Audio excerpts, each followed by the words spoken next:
Good evening, London. Allow me first to apologize for That's the emergency channel. I do, like many of you, appreciate the comforts of the everyday routine, the security of the familiar, the tranquility, repetition.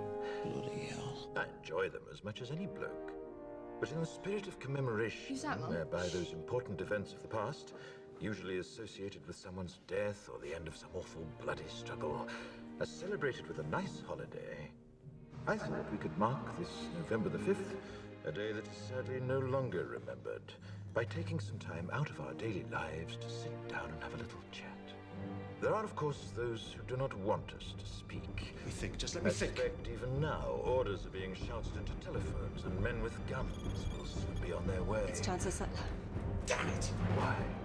Because while the truncheon may be used in lieu of conversation, words will always retain their power.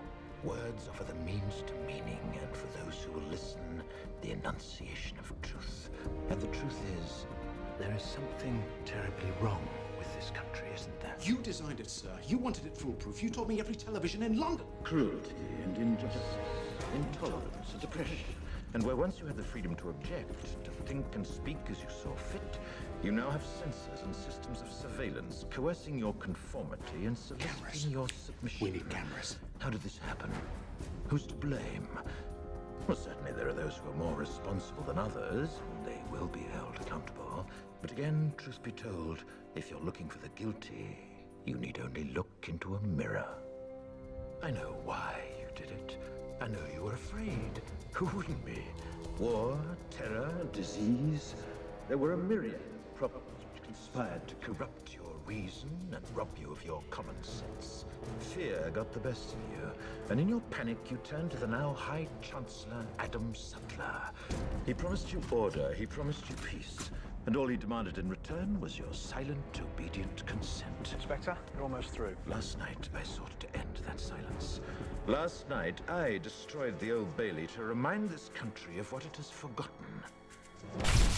More than 400 years ago, a great citizen wished to embed the 5th of November forever in our memory. His hope was to remind the world that fairness, justice, and freedom are more than words. They are perspectives. So if you've seen nothing, if the crimes of this government remain unknown to you, then I would suggest that you allow the 5th of November to pass unmarked.